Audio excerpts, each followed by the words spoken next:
Hello, everyone. Welcome back to the Imperial Brush Podcast. I'm joined today by Brushlikker, BattlelineMinis, and a very special guest, Fire, otherwise known as Ben.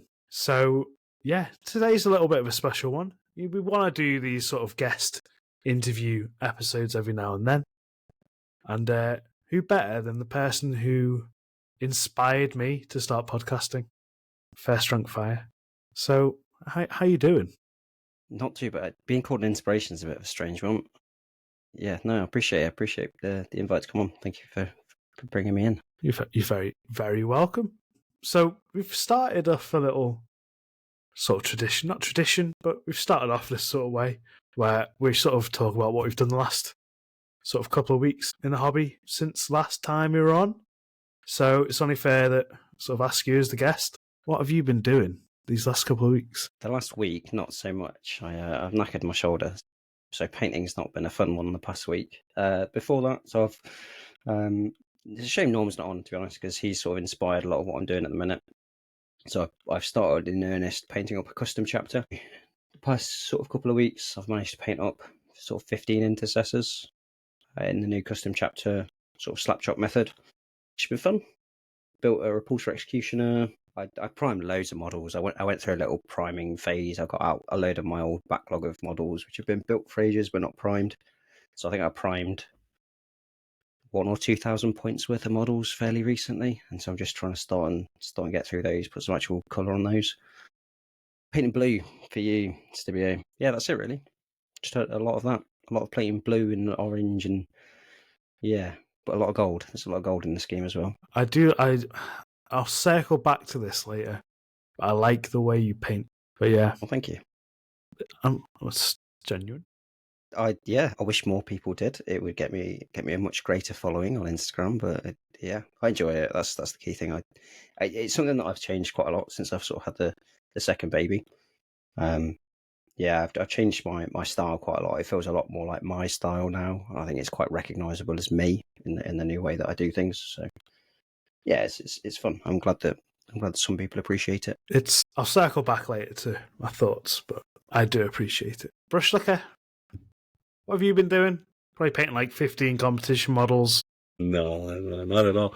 I've been working on the commission, the diorama of Gillum and his boys, focusing on getting those finished. Been painting up a banner from the Forge World Ultramarine Honor Guard, I believe they're called. They're not Forge World, it's a fine cast. It was Marnius Calgar's Honor Guard, the old metal ones, and they redid it in fine cast. Okay, yeah. It's like one of the few things that I'm like knowledgeable about in Warhammer is Dreadnoughts, Ultramarines, old metal models. Yeah, well, I hope the metal wasn't as trash as this fine cast is. I've discovered why people hate it.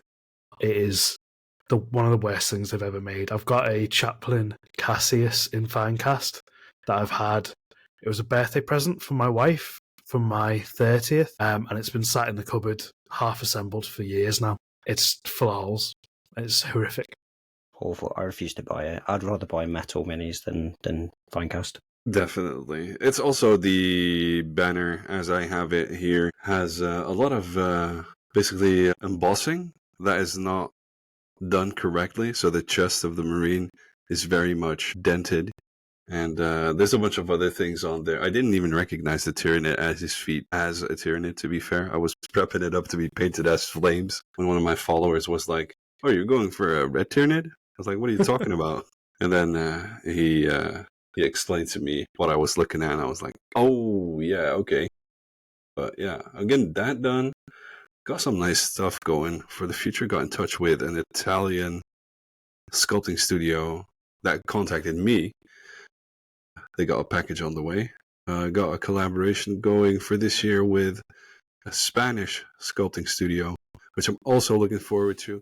Both not Warhammer, far from it. But that's about it, man. No, I've prepped up some of the old, I think it's the Deathwing something company. The guys with the... It's also an older set of models. I believe also Finecast. but these were better, to be fair. Are they Dark Angels? Yeah, Dark Angels. I mean, Ben should know what these are. Yeah, I'm wondering now. I only came in 8th, so I've not got a huge depth of history in Dark Angels. The only ones I can think of are like the Command Squads, be it are they Terminators or anything like that? No, they're not Terminators. Let me Is it look like it the over. Interrogator Chaplain people? No, it's they've got the winged helmets. They should be like an honor guard, honor retinue type of deal for maybe First Company, Deathwing, some I don't know. But I've been prepping. The veterans. I think so. Yeah, I'm not too well versed on the lore, to be fair. Yeah, I never had any of the veterans, but I know that loads of Dark Angels players swear by them. The amount of bits that sit in that veteran box are absolutely insane. No, I have that box. It's full of bits. I can't for the life of me think of what they are, but I've prepped those up, got into contact with the client, basically going to use the DK line scheme and copy that to his sons. So they're all primed up and ready. Dark Angels Legion Deathwing Company. There we go. Companions. Sorry. There they are. So be prepping that up. And that's about it, man. Second kid completely killed my time. Sanity, sleep. But yeah, I've been enjoying myself. Just taking it easy, to be fair. Adam, what have you been up to? Hello, I'm here. After our was it last? When was the last podcast? I think it was January. Yeah, it was, wasn't it? But yeah, after our last, I'm going to call it a therapy session because it did work as a therapy session for me. Because I was hitting burnout hard, and I hadn't painted probably not even just painted, like touched my desk over the whole Christmas period. Yeah, it's helped, and I'm at the desk again. Managed to start work a little bit more. Words, they're hard. Painting Crowjacks a bit more, so we're back on that. He is probably going to take a break, like every miniature that I start painting ends up taking a break going on the shelf for the next 6 months, because I'm at the Warhammer anniversary event this weekend at the Warhammer. Oh my god. Warhammer Words World. are hard today. Yes, Warhammer World. Yeah, sorry. Yeah, Warhammer World is having their anniversary event, so they're doing the Legends of Paint there. It's definitely Legends of Paint. Yeah, I'm looking to enter, but the model that I'm looking to enter probably needs a bit of refinement before I post it into a competition. So I think I'm going to have to jump on that to get that done before Sunday. Other news, a YouTube video is actually on its way. I've just finished recording all the footage for it. So it's now just cutting down about 40 minutes of footage to 10 minutes of usable footage for people to watch. But yeah, it's I'm not sure if I was working on it last time, but it was the leather pouches that I was doing. They are juicy. I can't wait to see the video. So essentially, we've done 3 leather pouches in 3 different, like, unique styles. One doing contrast, which actually blew my mind. Like, I've got a bit of a stigma against contrast and using it, but my mind might have been swaying a bit when I did this, and I'm like, actually, it's pretty good. Like, contrast is a pretty cool tool. It's a great tool. I use contrast quite a lot now. It's a great tool to have in the toolbox, that's for sure. It really is. Like, I'm definitely going to use it more in my painting, I think, after doing this. So I've learned something myself by doing this tutorial. But yeah, the contrast method, literally 2 minutes and you're done. Dry brush method, which, between 5 minutes or so and you're done. And then the last one is a box art / like heavy metal artists, the sort of way they would do it. Again, much more time consuming, but you're kind of trading off your time for like precision of where you put your highlights and shadows and stuff like that. But yeah, that's all in the works at the moment. And I just got a long editing process ahead of me. But we're getting on with the hobby again, and it's good. It's good. Feels good. Good. I'm glad. Good to hear. Yeah. And I'll finish off on me. What have I been doing? I painted a little Imperial Fist. It was cool. I painted a Blood Angel. Also cool. I was chuffed with them. Learned new things. Did something different for a change. It wasn't blue. And I was about to start painting an Emperor's Champion, and then I got a very interesting proposition. So I'm keeping it under wraps for now, but I'll be taking a sideways project, which will be blue, but that's all I'll say for now. But yeah, I'm excited. This sounds interesting, Stibio. It's fun. It's fun. Can't wait. And the Blood Angel looked good. I was proud. It's one of the few minis that I've finished and been proud of. I always poke holes in my own work, and I was chuffed with how he's come out. And like on his shoulder pad, I did a little blood vial using the Warhammer Plus Masterclass Vials tutorial. Yeah, that was really good. Really fun. Needs a bigger sword. I'm going to keep saying that every time it comes up. I literally, there's an old Berserk meme from, years ago. I don't even watch, anime or that, but, at the time, one of my mates showed me this video, and it's just this guy with this sword, and it's just, expanding for, a minute and a half. And the second you were like, oh, his sword needs to be bigger, it just made me think of that straight away. And I literally recreated it, frame for frame. Just so I could send it back to you. It's a really good effort. It's got 4,000 views or something. I don't even care. No one will get it. It's some random meme from 10 years ago. But I get it. That's the important thing. Yeah, I do love a good meme. But enough about me. It's not why we're here. We're here for our special guest. So can you tell the listeners, out there, straight up, I've got to do something else first. Big ups, Iceland. We are... Sorry, I got an email through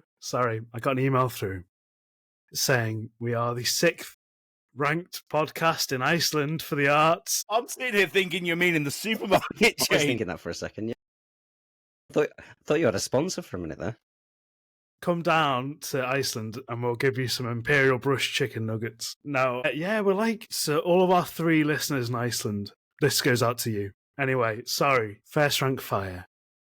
Please tell us about yourself. Why are you here? Well, I don't know why I'm here. I can tell you about myself, but I'm not quite sure why I'm right here right now. Yeah, so I mean, I guess from a background point of view, I played fantasy back in the day when I was a kid, and then I did everything else. Did the big gap like everyone else. Went to uni, found drink, found women, everything like that.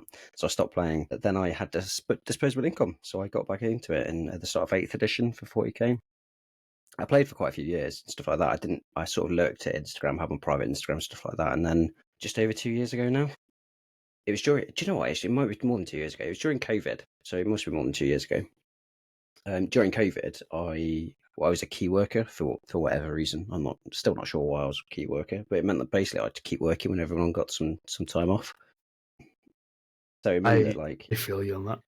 Yeah, honestly, I know that loads of people were jealous of key workers being able to go to work, but I was certainly jealous the other way around. I had to go to work every day and saw loads of my mates ended up playing loads of Warhammer, watching loads of Warhammer videos, stuff like that. And yeah, it was sort of over that time, the group that I was with, the game group that I was with, just fell apart basically.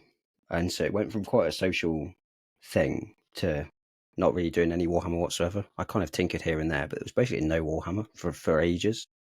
And I sort of really decided that I wanted to get back into it and really sort of push on and sort of try and make new friends and things like that. And at the same time, I was kind of thinking about, I was basically going through a bit of a midlife crisis. I was going through a COVID crisis combined with a midlife crisis. It's like the worst possible time. I was like, you know what I'm going to do? 30-something-year-old white man, I'm going to start a podcast. And so that's what I did. I started up First Rank Fire. So it was an interview podcast. So at the time, there wasn't really many free interview podcasts. There was a few that were behind paywalls, things like that. But the whole idea was the fact that I just brought different people on every 2 weeks, brought somebody different on, and just kind of got to know them about their history in their hobby, what they're working on, what they want to work on, sort of aspirations in the hobby, stuff like that. Obviously, Stibio had you on. I was obviously running short that day. Sorry, I mean that was definitely one of the better episodes. To be fair, it was a really good laugh. I just remember watching you trying to paint a rhino at the time, and you had to end up putting it down. Oh yeah, I was trying to multitask, and it was just not happening. Yeah, it was quite funny. So yeah, and then that kind of progressed I think I did 30 odd episodes before then having my sort of second kid. I took a bit of a break. And yeah, I just carried on with the Instagram. So it's not just about like the podcast. There's obviously quite a lot of my painting on there and stuff like that. Do have the podcast stuff on there. So every time I put out an episode, it all goes onto the Instagram. But yeah, that's kind of it. The podcast's restarted. Not quite in the interview form. The interviews are quite time consuming, quite difficult to do at times, especially when you've got no time. With a second kid, you just don't have any time.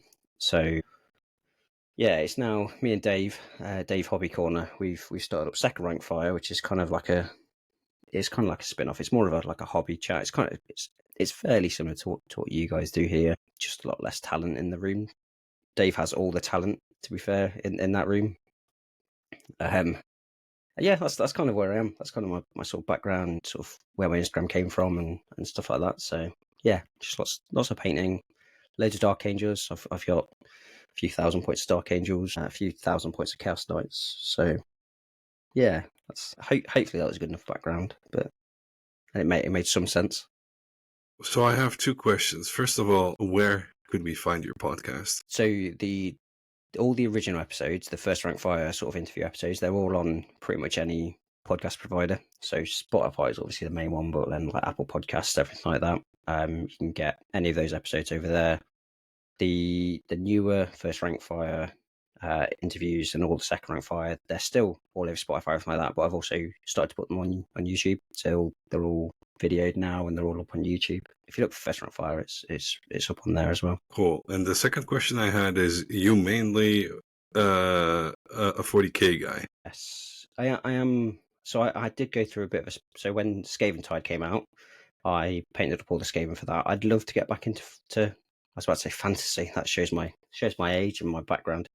I was a through and through Orcs player during fantasy. Absolutely loved painting up those Orcs. I'd love to get back to it. I'd love to do more AOS. This might be controversial in this room. AOS models for me are the better models of the GW range. I think they're significantly better than any of the 40k models. I should probably lost quite a lot of followers saying that, but I'm not gonna lie, I have to agree with you on that one. Yeah, it's truth. They are beautiful miniatures. Yeah, so I think that I'd love to do more. I'm mainly focused on 40k at the minute because the kind of playing group that I've got still now focused on 40k. I think if I can push them to play more AOS, I kind of push them that way. Cool. Very nice. I completely agree on the AOS being the better model range. Yeah. I disagree. No, you don't. I disagree. You're the first person that's disagreed with me on this, interestingly enough. So my thoughts on it are the quality of the models and the sculpting are better. But I think it's personally because I don't connect with the lore that I don't enjoy the models and I don't think they're better. So that's fair.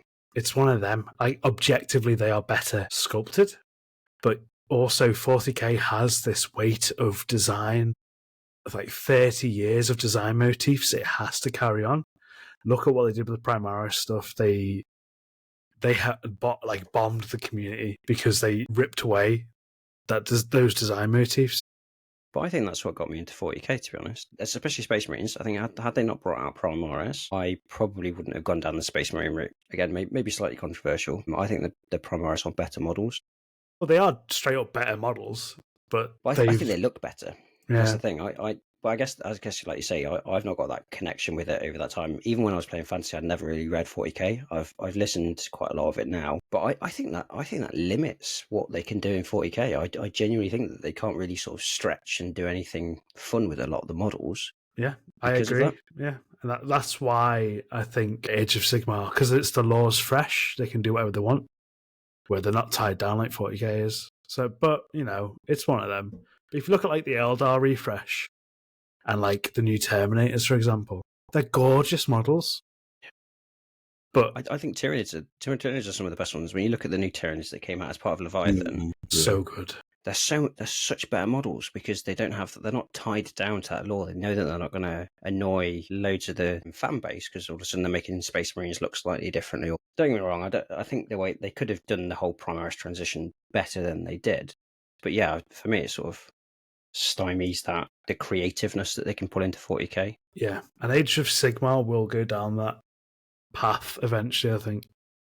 But now it's like fresh and it's new, it's beautiful. No, I don't agree with you on that. I feel like I'm not too well versed on 40k lore, to be fair, but I feel like they're trying to break open the narrative of the universe in order to allow for refreshing designs and incorporate the old with a new swing like they did with Votan. But yet, that's literally like, it was dying. The lore was dying. It was like, when I was a kid, it was like this big 13th Black Crusade thing. Mm-hmm. I remember being in the shop and it was like a Baden, like, it was a fight in Cadia, and like you battled in the shop and it sort of counted towards it. The lore hadn't moved on from then until Gilliman got released. And that was like, what, 15, 20 years or something? Timescale's a bit off. But the lore hadn't changed. And it was stifling everything. It's like they brought out Centurions for Space Marines in that time period, and everyone was like, what is this? And now they've done this new lore, and they've sort of opened up everything. Everything can change and adapt. Some of them, I personally think, is better. Like the way they did it with Primaris, I don't like Primaris. I'm just saying it out there. My name's StibioPrimaris. Let's not get into that. But they sort of changed tact with Terminators, with the Scouts, with the Eldar, for example. They've done those absolutely beautifully. They've kept they seem to be doing this art direction going forwards, where they're like making them new, gorgeous kits with super crisp detail. Harken back to the older kits and like the old art, and they're doing such a good job. I love it. Love it. Love it. I agree with you. I think the new sculpts they're bringing out. I mean, let's be honest. I own 30 of the new Terminators, maybe more. 30 out of the new Terminators. I think the new Terminators are amazing. What I do think they'll do is limit new people coming in, because if you do have that tie to the lore and you really like it, you will move towards those models. You want to get those models. Getting a lot of those new people in, you're just not going to get them. You're always going to lose them to Age of Sigmar for me, because the models are just better. Arguably, the rule set's better. The lore, don't get me wrong, is not as good. It's not as fleshed out and stuff like that. But there's a lot of people now coming through who don't really care about that. Space Marine 2 might have been the best thing that they did, because that's driven people back towards, I want that Space Marine. They agree, yeah. Bungled. I think bungled is the perfect word. I mean, I don't want to be one of those people who hates on Games Workshop. There's too many of them out there. But they bungled that. I think they were expecting Space Marine 2 to be a mid. And then it was the turbo hit that it was. And Games Workshop were just like, here's a box. Maybe. You have to go down your shop and queue. They could have released, like, art books. They could have released the main three lads. They could have, like, done tire models. They could have got Titus right, Stibio, the one that you love the most. On my days, like I tried to customize I tried to make the model look like the art. Like his chainsword's in the wrong arm. Like he's holding it in the wrong hand. But anyway, I think we may have talked about this for at least 15 minutes when I did our second interview together. I was honestly like, you were fuming. You're making a model of the character and not even getting it to look like the character. I remember I was streaming at the time trying to find a chainsword to replace his chainsword with, and I just couldn't, because Primaris, all of their chainswords are left-handed. Yeah. So when they made that kit, they just like obviously copy and pasted a Primaris Assault Intercessor and was like, that'll do. Lads and ladies, what are you doing? Just copy the art. And there's been so many third-party sculpts that are spot on. Just shows that it was possible to do. Yeah, sorry. Got a bit of a rant there, and it annoyed. It's my fault. I baited that out of you there. But I agree with First Rank. I think Space Marine 2 flared interest for 40k, but I also believe GW did not hook it hard enough in order to, pull people in. I think the only thing that you can get is Titus and a bunch of Titus and then a bunch of NIDs, right? That's basically the extent of branding that they did for the game. Yeah, it was originally Titus. It was a board game that was meant to come out in America, and then they sort of delayed it. And I presume they had extra stock because they were like, okay, for one day only, come down to your local games workshop and you can buy the box. And it was some rando rules, some Tyranids, and Titus. And then 3 or 4 months later, I'm not too sure, they brought him out again. And again, it was store exclusive, but it was just him. It was like a character bot. It's like a stock painting box, wasn't it? With like a few paints and that model or something Yeah, crazy like that. that was so it was the board game, and they rebranded it as a start collecting with some paints and that. And then the second one was literally just a character model. So I got another bottle of Macragge Blue out of it as well, I suppose. So, yeah, that's what you need. And I also want to tie back to the whole AOS versus 40k. I feel AOS pulls in, at least at this moment, a bit more people starters because the lore is that open. Basically, every battle tome, which is like the codex for an army, tells you about certain groups of peoples that form a certain type of army, but there are more, ... And it's basically, it opens up a completely own vision of painting your army whatever way you like without being shat on by the community because it's not lore accurate. Because it can't be that case because the lore is so open. So yeah, I feel like Age of Sigmar, we've seen it with the Slaves of Darkness range that basically got all the regular human beings with spears, swords, and like a mirror to the cities of Sigmar. It's a complete new model range for Slaves to Darkness, but it looks so good. It ties in so nicely. And I feel like 40k is on the verge of maybe making that jump due to the openness of the lore. But that might be me. I don't think 40k, the current 40k people, like StibioPrimaris, cannot handle that amount of change within that which they know to be true. I think that's also where the whole unreliable narrator thing comes from. I love that about 40k, the unreliable narrator. What's the phrase? Everything is canon, not everything is true. I love that. I think that's the best thing they could have done, to be fair. Yeah. It's just, I don't know, it just doesn't...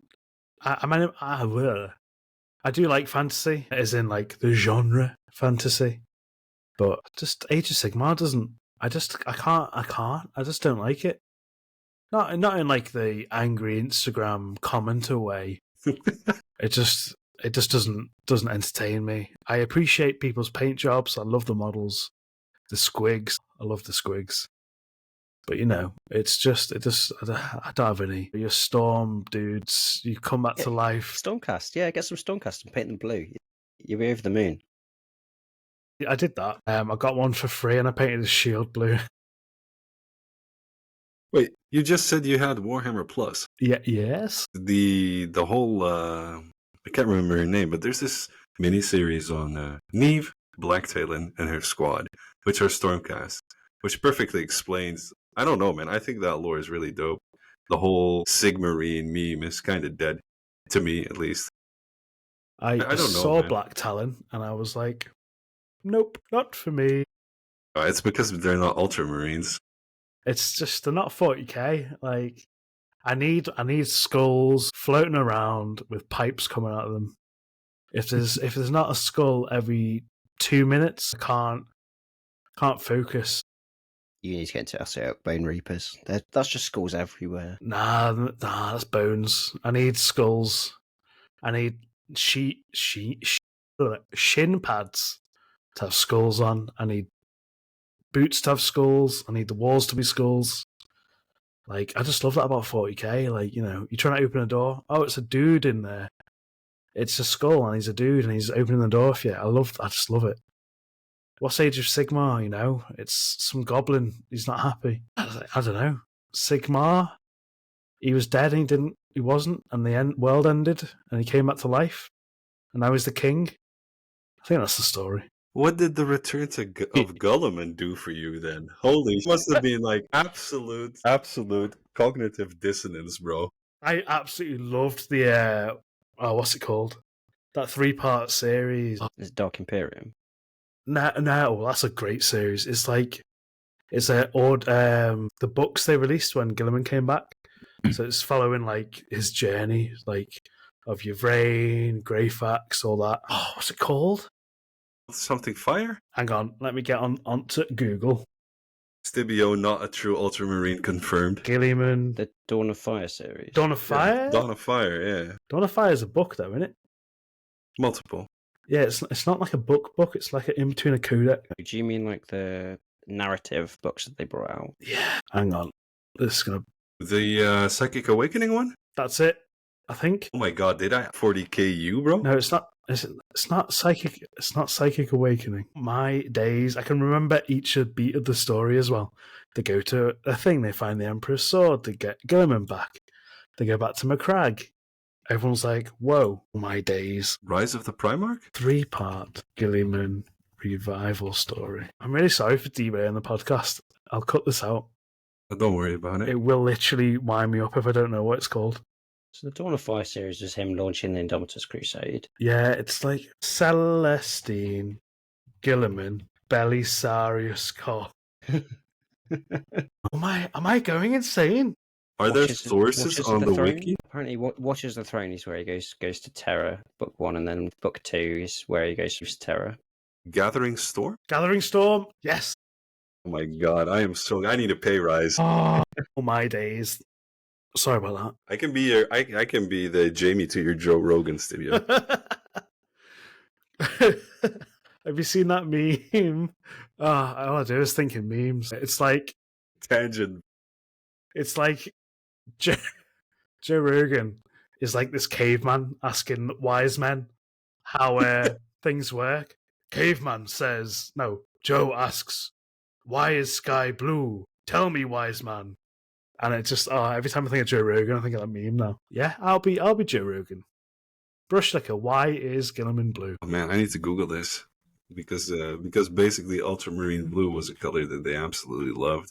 And they wanted to honor you. So they decided to go with ultramarine blue. I have no clue, bro. I have no clue. Mine's red, so I'm just going to break that for you, Stibio. Wine is red. My Gilliman is red. I know, but some people... I think you've hit a nerve, though. Yeah, I think it gives him a headache every time he looks at my page, and that's why I did it. Everyone... If you live your life the way you want to live your life... You've lost words. You've forgotten how to speak, because Gilliman's not blue. It's one of those things that, two halves of my brain fight each other. So, I've got one half that's like, he's blue, he should be blue, he should be trimmed in gold, he's Gilliman, he's the Ultramarines, he should be blue. And then the other half's like, it's their hobby, do whatever the hell they want. Why? And I'm just like, yeah. It's like I have this own, especially with my own stuff, I'm so, he is a first company sergeant. Yeah. Well, yeah, don't look at my models. I don't stick to any of that ever. It doesn't even matter, first rank. I contacted him due to this commission that I was working on. I asked him, what do these colors of these helmets mean? He's like, don't worry about it. If you do a white helmet and a white trim, maybe gold, it doesn't really matter as long as they're blue. I was a little bit more they might be seconded to the second company, so it doesn't matter that he did a gold trim. Even though they are first company veterans. Are we still on the side tangent, or are you gonna kick off why you love? I forgot why I like it so much because I was so focused on trying to remember what it was called. There you go. Yeah. So sorry, listeners. Yeah, I've derailed the podcast twice now. I meant to be asking first rank, all sorts of stuff. I think that you suffer from the same thing that the fantasy people suffer from, is that AOS is the new kid on the block and it came out of nowhere. And it hurt a lot of people and it touched them in all the wrong places. That there's this principle of needing to hate that new kid on the block because the group has decided it'd be so. But I genuinely feel that what they're doing with all the model ranges for AOS is leaps and bounds better. And everything, to be fair, up to the, the new Eldar. Because I feel like the Eldar basically signifies the dawn of maybe even the Tyranids, the dawn of the new age of the design philosophy of GW. I agree with you, to be honest. And now all they need to do is take that same design philosophy and redo Space Marines. But yeah, that's not happening. Having just painted 15 intercessors, I agree. Those models are trash these days compared to what they've brought out. in an ideal world, I hope this will come true, and I think it is realistic-ish. I hope they redo a tactical squad, biggen them, make them in between, because they've done Primaris now, they can't get rid of it. In between Firstborn and Primaris, redo the Castroframe Dread, redo the Rhino and the Land Raider, and just embiggen them, make them crisper, make them new, make them fresh, but keep the design, themes, and beats, and it will be glorious. Just do what they did with Terminators, right? Yeah, that's just exactly do what they did with Terminators. They said that Terminators could be both Firstborn and Primaris. And in a couple of years, they'll all be Space Marines, and we can just iron it out. I mean, let's be honest, the pessimistic view of it is they redid all of this Primaris because they couldn't actually copyright or trademark any of the stuff that they had on Tactical Marines and Space Marines. And so that's why they're all Adeptus, yada yada, and they've all got these crazy names: Intercessors, Incursors, Infiltrators, Inceptors, whatever. They're all trademarkable names. That's why they did it, really. They did the exact same for Age of Sigmar, to be fair. Yeah, Fantasy was something else, wasn't it? Because they'd come from a property that had been from what was the early 80s, late 70s, and it was basically just historicals, like slightly changed, and they were like, we can't do anything about this. Like, people could just sell these, and we can't do anything to stop them. So they nuked it all. Yeah, you could go and now create a 3D print, 3D file, and call it a Tactical Marine, and there's nothing they can do about it. They just can't trademark it whatsoever. Yeah. Wait, didn't they end fantasy? Mind you, I've joined the hobby like 7 years ago, like at the dawn of AOS, but didn't they end the fantasy storyline due to the same conundrum as 40k? It was all deadlocked, and maybe somebody would jump out of their corner and be all aggressive, and then everybody would push them back and work together. You know, the classic fantasy story over and over again. The big thing for fantasy was the fact that they just weren't making any money from it. It was really dying, which is insane because there's loads and loads of people that still play fantasy to this day. It's almost a similar size to AOS in some areas. But yeah, it was like in the UK, fantasy was absolutely dying a death, and they weren't making any money from it. There was a real low point in the business. Excuse me. There was a real low point in the business where they had expanded and then shrank because of Lord of the Rings, and then fantasy was going under. And I think like the tactical squad of Space Marines was literally keeping them afloat. I'm sort of piecing that together from different like interviews and stuff I've read, but that's the impression I got, that everything was sort of going a bit sideways, and they had to sort of zhuzh it up to get the dollar back. And I think it worked, because look at AOS now. Oh, absolutely.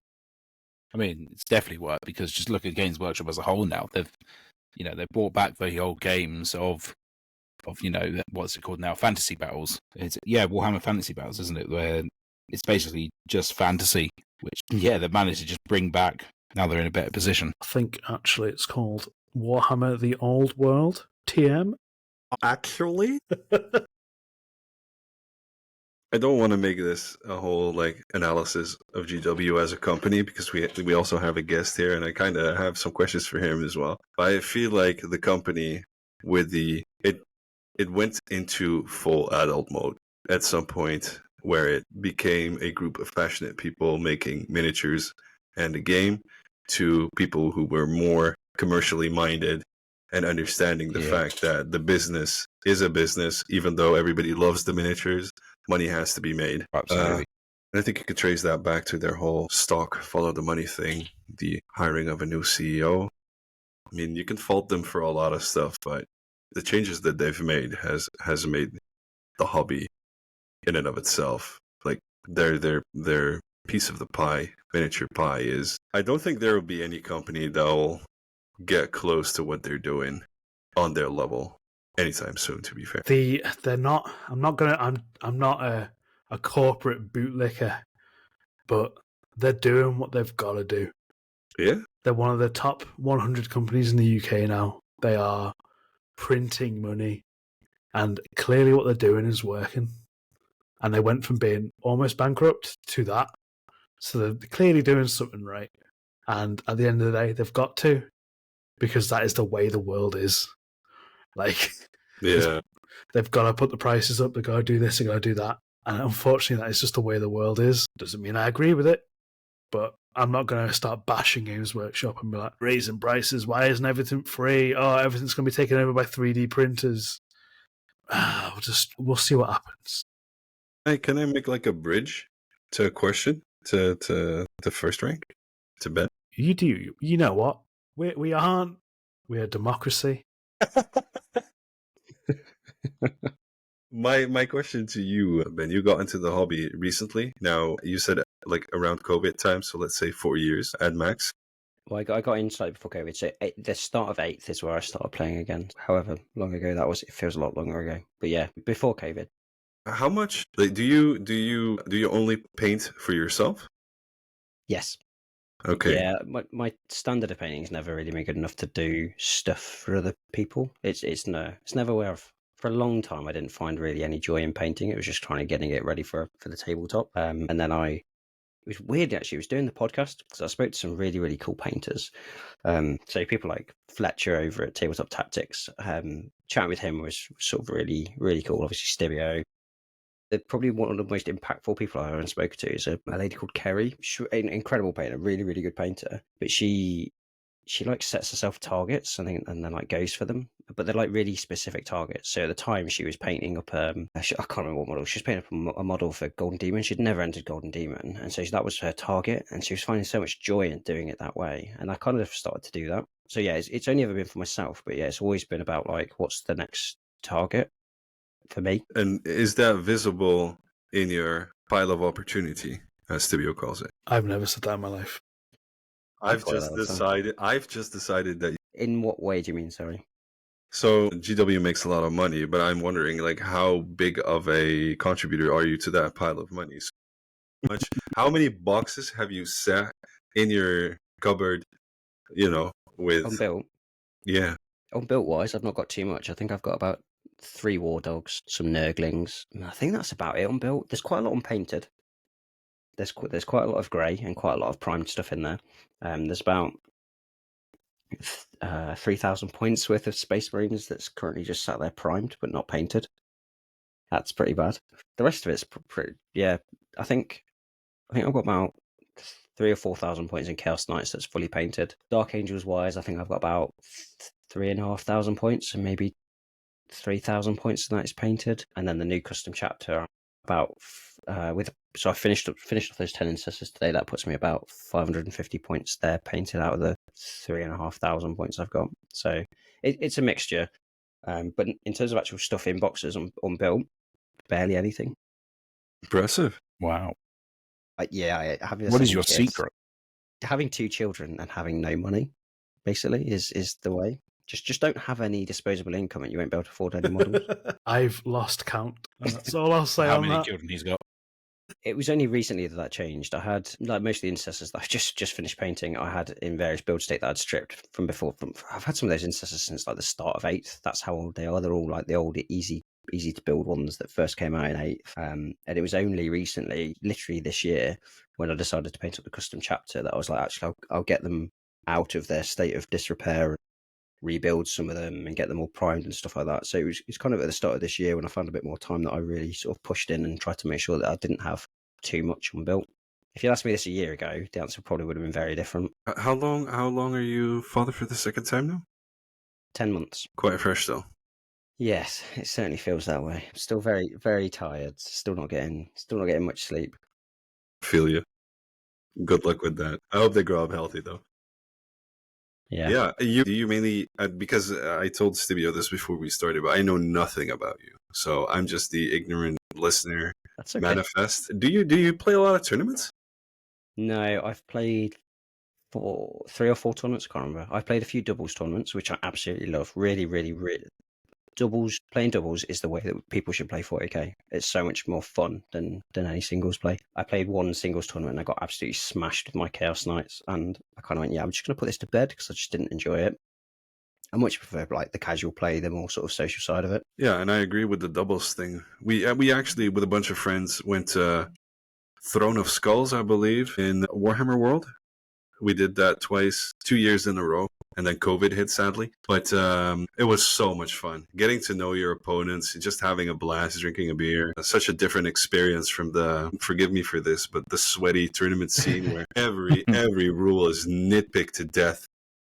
But I completely agree with you, man. And I feel like if people, and my advice to anybody that would want to do tournament play is get into doubles if you're not that competitive and just want a good excuse to use 2 days to play a bunch of games of Warhammer. Okay, cool. Yeah, because I was looking at your Instagram, which is also first lower dash rank, lower dash fire, and you mainly adhere to, at least at the moment, please forgive me if I misinterpret this, but a quick way of getting colors on your models. Is that correct? Yeah, that's definitely the way that I'm painting at the moment. It's definitely sort of tabletop. Let's get them painted almost as quickly as possible. Cool. And do you play the game often? I was playing a fair bit amount before the second kid. I was able to sort of play maybe once a week, once every fortnight. I've played 2 games so far this year. Yeah, it's since January. So I've started to sort of say that the local gaming group that I've got, they do a Thursday, so they do every other Wednesday, but then they do like one Thursday a month, and that like Thursdays are the best days for me. So I'm going to start playing at least once a month. Cool. Okay, that was about the extent of my questions up until now, just to get to know you a little bit better and maybe have a bit of an introduction towards the community. So thank you very much on my behalf. There'll probably be more, but you know. It's all right. Ask away. I have a question for you. Go on. So, imagine you're walking down the street and you spot an Iceland. Yeah. Okay. I'm imagining this so far. Yeah. I'm there. You've got a crisp £10 note in your pocket. What are you buying from Iceland? Iceland's a really difficult one because they've got some pretty good stuff in there, because they've got all like the whole, like, they're the ones with Greg's, aren't they? But they've also got like TGI Friday stuff. Yeah. I really enjoy like the TGI Friday, like the wings they've got with their sesame seeds. Yes. I'd probably get like a little collection of the TGI Friday like sides, because they're pretty good. Are you a potato skins? My wife is. I don't mind them, but my wife is a diehard potato skins. Anytime you go to TGI's, that's what she'll get. She would forego a main course over just having more potato skins. I think that is how I managed to secure her hand in marriage, is by being able to make TGI style potato skins. They are good. I agree with you. So yeah, £10 on TGI Fridays. Okay. Here's my second question for you. You're walking down. This one's going to be like Woolworths or something. I really showed my age there. I just said Woolworths. Poundland. Okay. I bought my first if it's ever not CD home from bargains, I'm going to be Woolworths. disappointed. You're walking down the street. You've just been to Iceland. Your You got your frozen TGI Fridays with you. your frozen potato skins are rattling around in your bag, and you've just spotted a Home Bargains. You've got another crisp £10 note in your pocket. What are you buying from Home Bargains for £10 English pounds? I'll kick this off by like, why did I go this way around? Why didn't I go to Home Bargains first and then buy this frozen stuff second? I feel like You're a that's really fool. poor planning. Yeah, it's really poor planning on my part. I don't really go to Home Bargains. I don't really know. Get out! Sorry. Oh no. Yeah. Okay, right. Oh god. To go to the range? B&M Yeah, okay. Bargains? Yeah, okay. B&M. Yeah, All right. definitely. Okay. Yeah. Just pretend you're in B&M, but you're in Home Cool. Bargains. Sponsor me. Because if I was going to something like B&M, I don't. If Home Bargains is the same, then it's the same answer. But I've got a thing about chocolate. I quite like white chocolate. Oh, And so yes.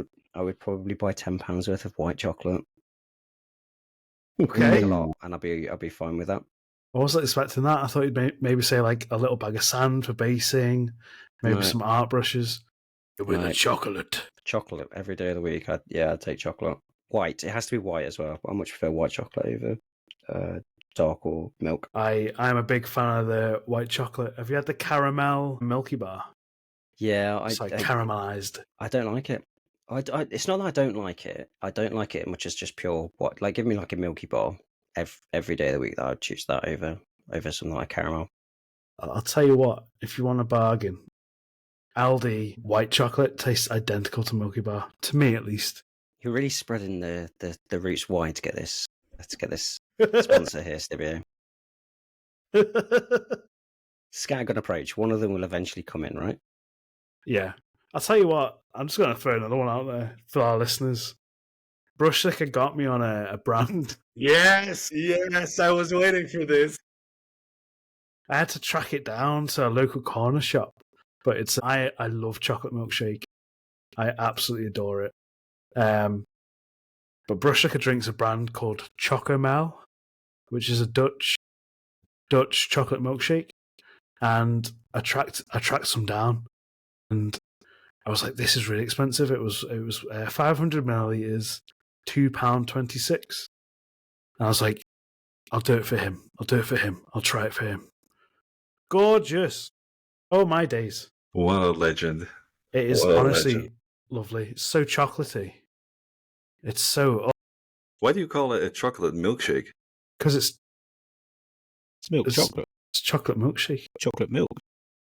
What? You call it a chocolate milkshake?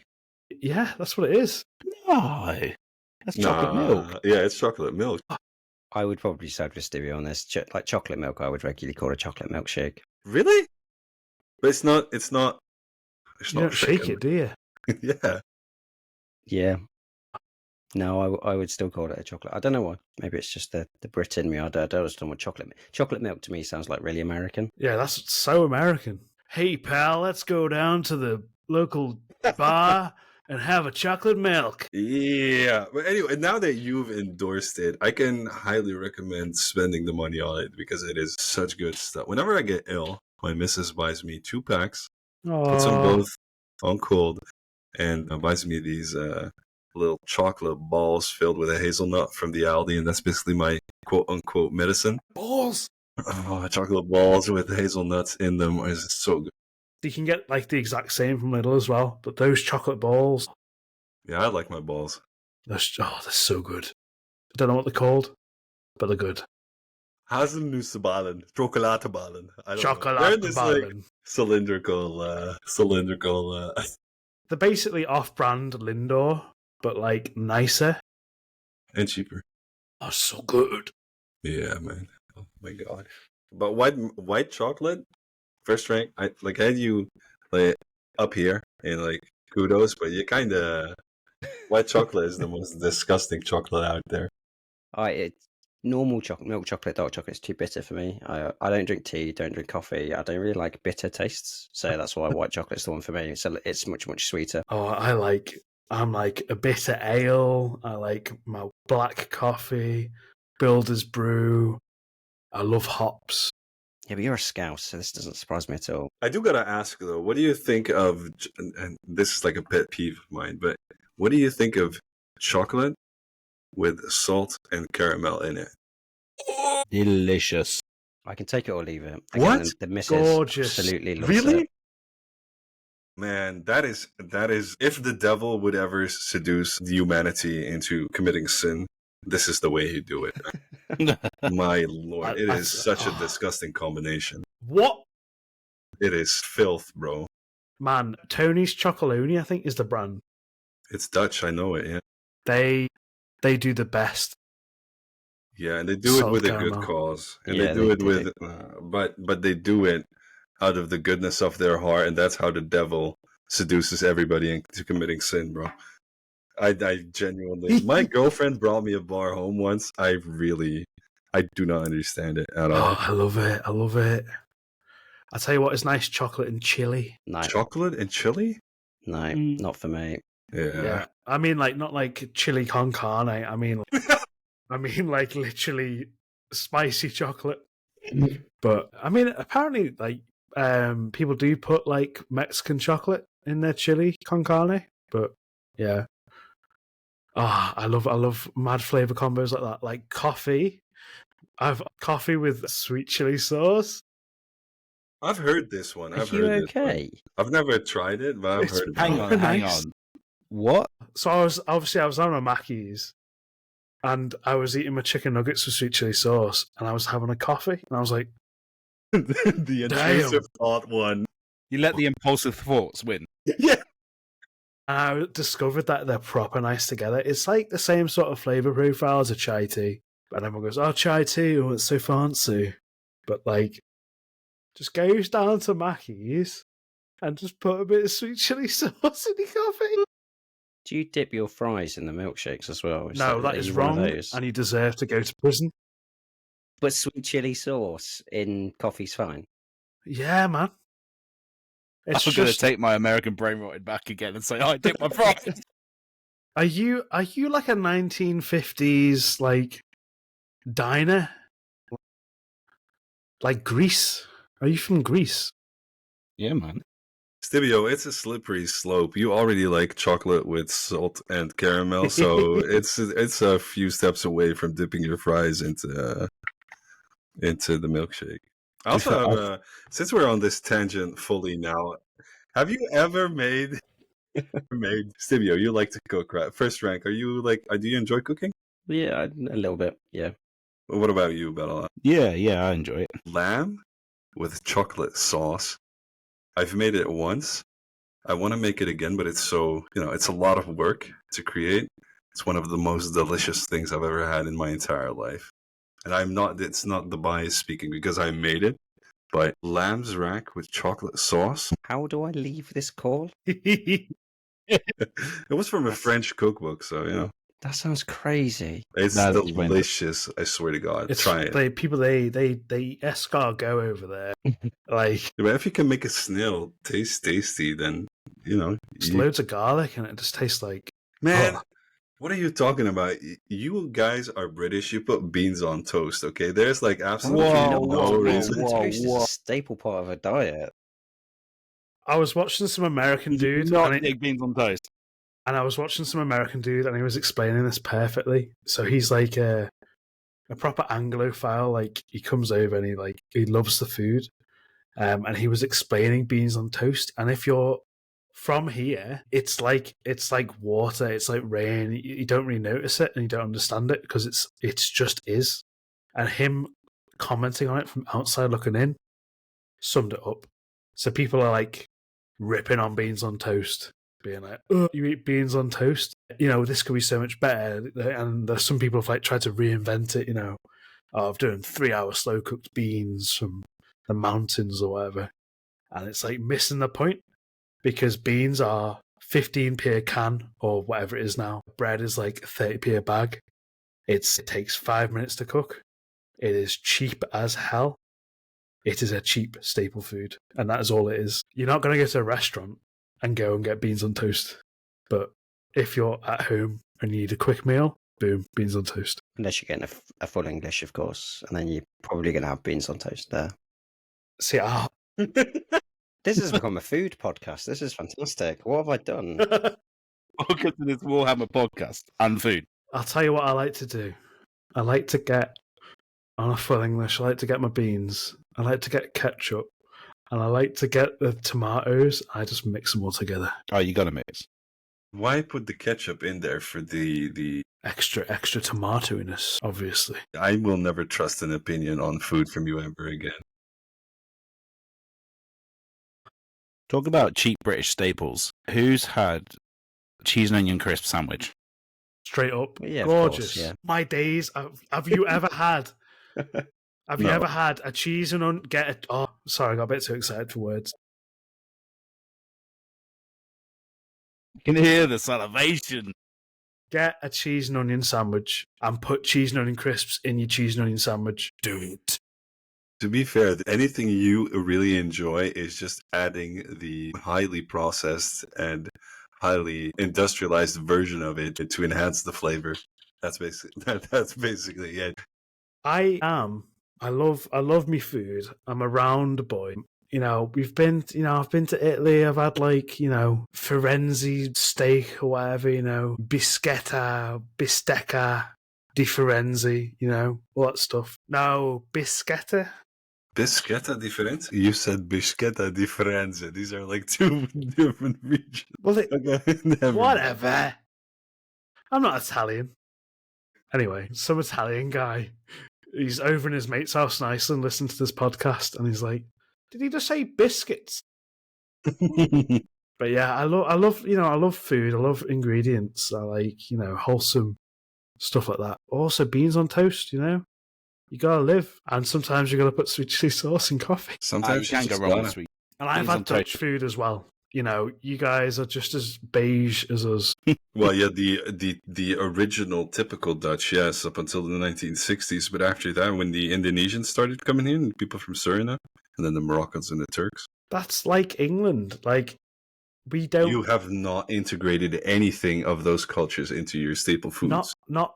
Nothing. We created the Vindaloo. Let's just remember that. But most.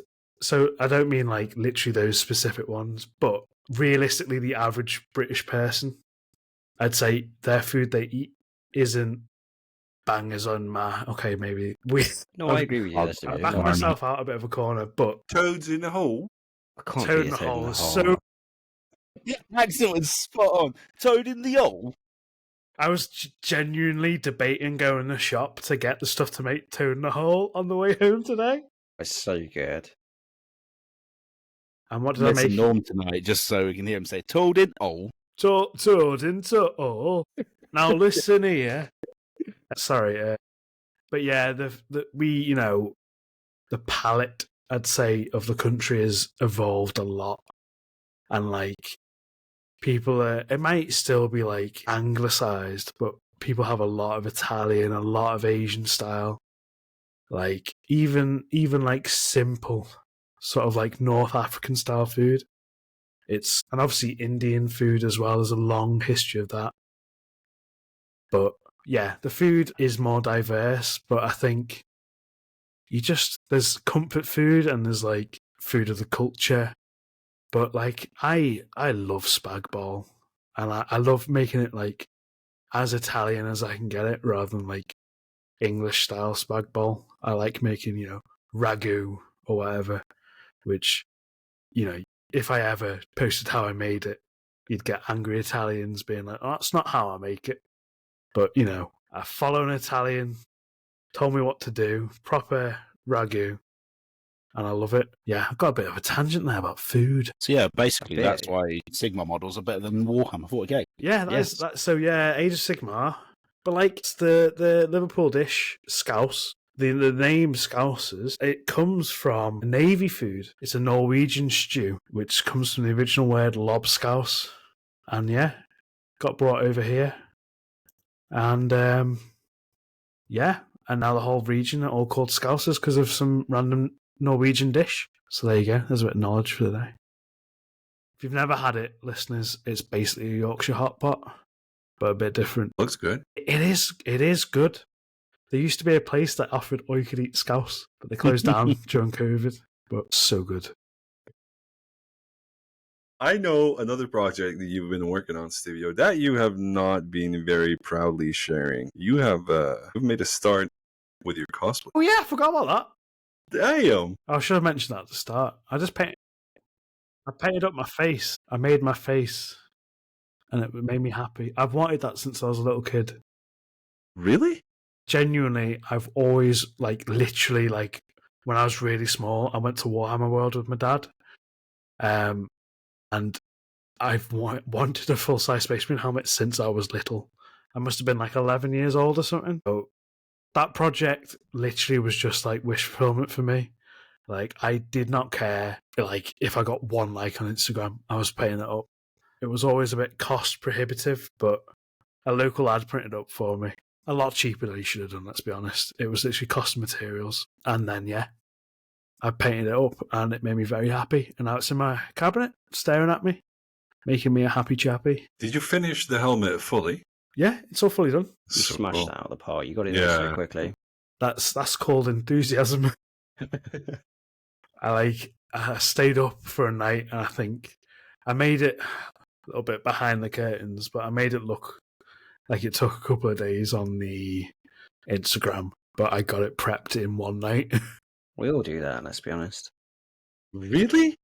Yeah, I literally, because I think this is when I was like, oh, I can't edit the podcast, lads, because I didn't have the brain power because I was staying up overnight to edit. I had the brain power to sand for 6 hours because that requires zero brain power. So I was just sanding away for 6 hours overnight. Oh, so good. It looks so good, man. Yeah, get onto Instagram and go onto Reels, and there's a 360. I can only do that because Norm's not here. Also, big ups Norm. He's got a YouTube channel now. He's putting videos out. They're good. Like, they're actually professional. Yeah, he's doing a great job. He's like hit the ground running. So the next episode that I've coming out in like 2 weeks is my interview with Norm, and I did it so long ago. He didn't have his Instagram. He had his Instagram. He didn't have his YouTube. We recorded it back in November, and we talk about his YouTube there, and he's done such a good job with it. Like, genuinely, such a good job with that YouTube channel. Its production quality is like top notch. Yeah, It's so good. He's got a real what's the right way of saying it? He's got an appetite for learning and knowledge, and he's genuinely curious, and he's a real good egg, like proper good egg. It's like his tutorial that he put out, forgive me, Norm, is it called the Painter's Portal? yeah. Like I said, Paint the guide. paint guide. That guide, guide is, It's so comprehensive. it's literally the perfect guide for beginners, and it's a bit of a shame that it's not more accessible. It shouldn't be free. He could make so much money from that as like an actual book. Yeah, you could sell it as a book. It's incredible. But, that's just the kind of guy he is. He just wants to share, and it's commendable. So, big You ups. can say that while he's not here, because we're British. we can't compliment people to the face. I was watching every now and then I see a good Dutch video. I sent him one the other week, and it was like, day with me as a Dutch man. I wake up, I drive bike, I send text to girlfriend, goodbye. It's very like blunt. I obviously can't do it. I'm not a comedian. And then you were like, yes, that is my day. Well, I have noticed the whole thing, even when we went to England. Like, I feel like I've known Stibio for a while now. We're quite forward in things, but I've interviewed a bunch of British people for, my streams and stuff like that. Oh man, it's so vanilla sometimes. There's no passion, no fire, no explain this. Like, if I'd have a discussion with an Italian at some point, we'd be yelling at one another, but still be the best friends in the world. It's just not British. You can't show emotion. That's not allowed. God. Can you imagine live that way? No, absolutely not. I'd die. I'd be dead before I'd die, This is why Brits are always so angry. It's why we've got such a bad reputation going abroad, because we repress everything, and then we go abroad, we can allow it all out just for a moment. Oh my lord, that's a revelation to me. So much falls into place now. I'm on me jollies, yeah. I'm on me jollies, lads.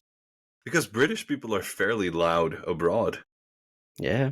Oh god. Feral. You put us abroad, Yeah. like feral animals. Yeah, it's because all that emotion that we repress, that's when we're allowed to release it, when we're on holiday. Wow.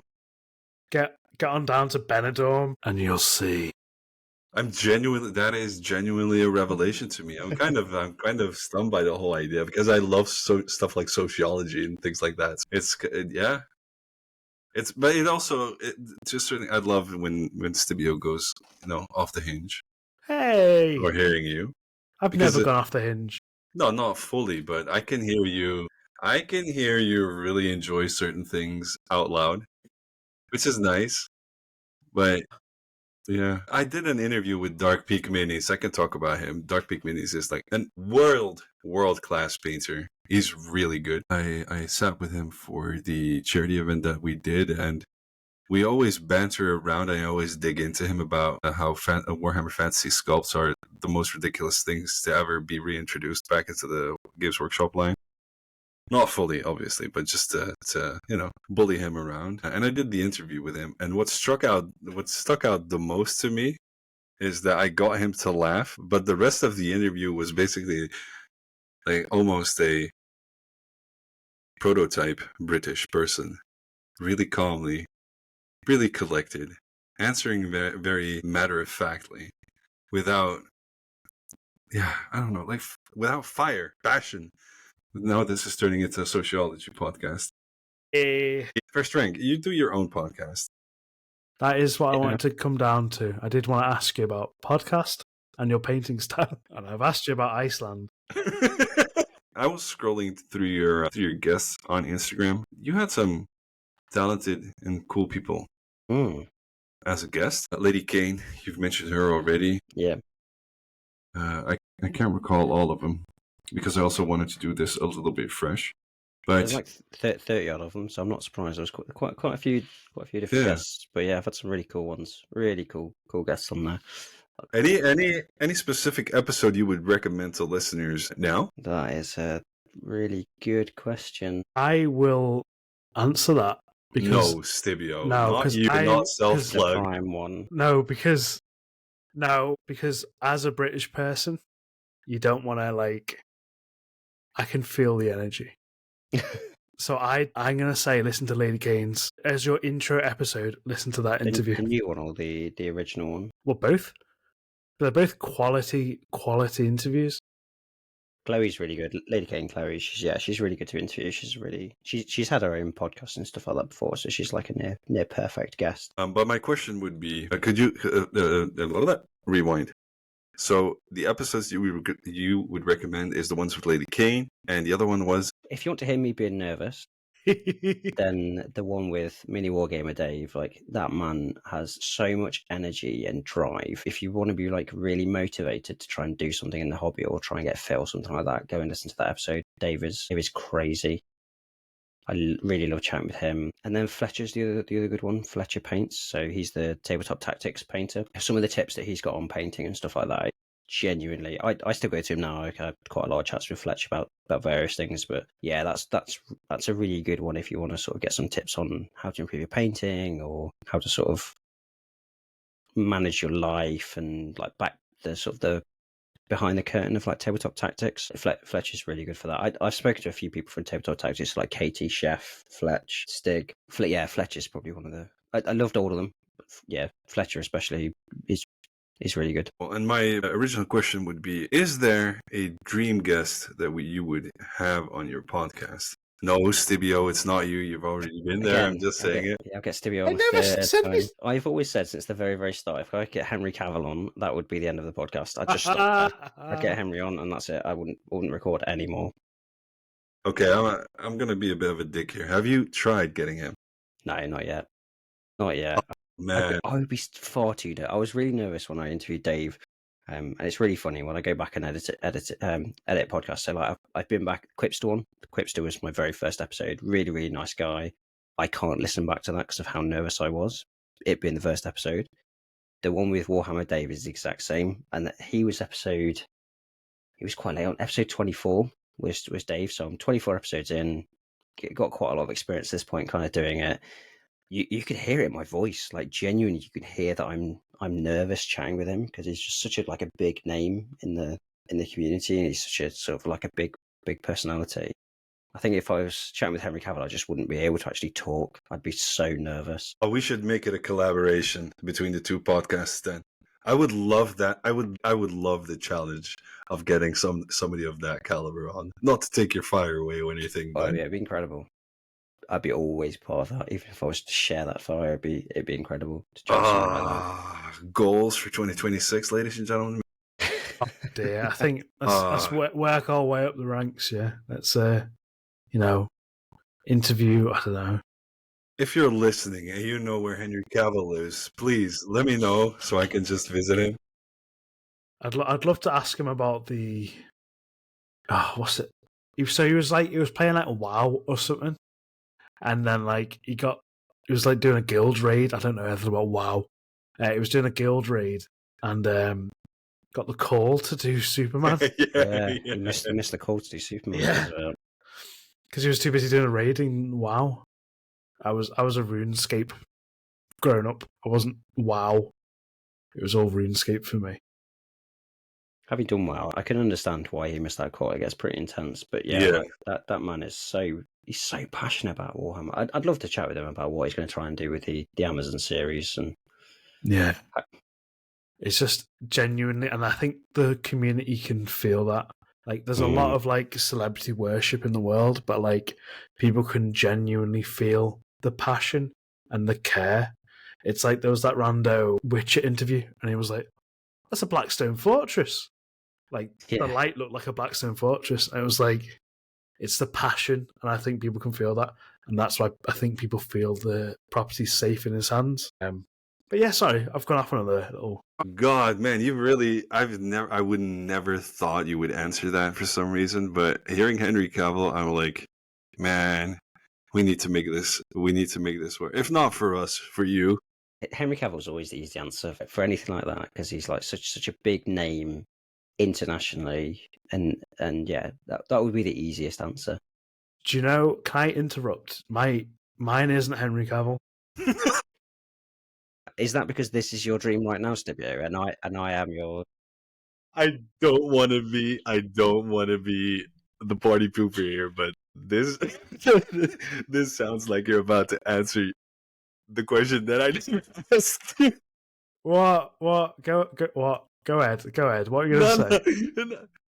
Stibio, who would be your dream guest for the podcast? Forgive me if I'm pronouncing it wrong, but my ideal guest would be Rahul Kohli. That's a really good shout as well. Yeah.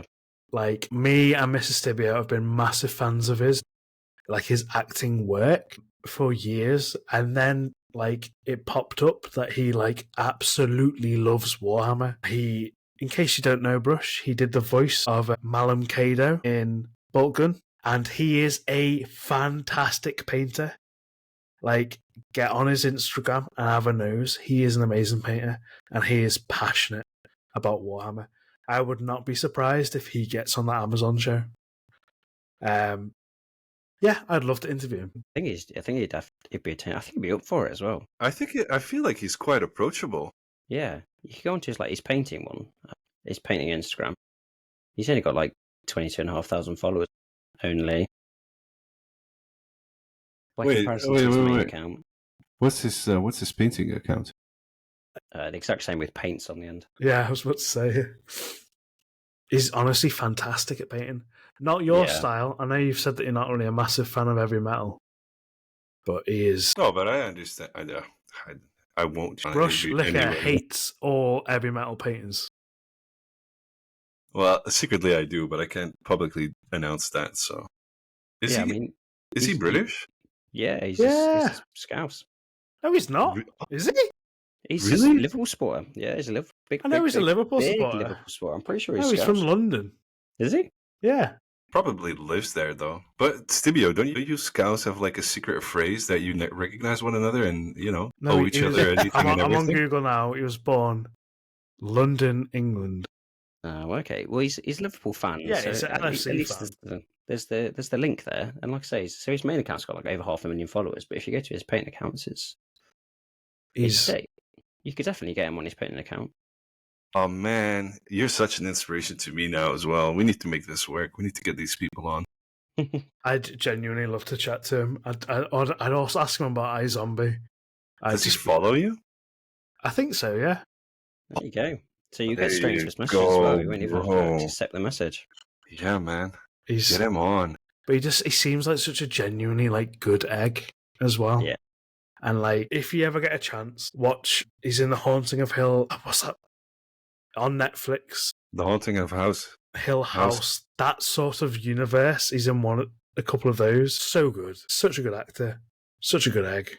That's who I'd pick. I mean, my advice, having done so many interviews, my advice would just message.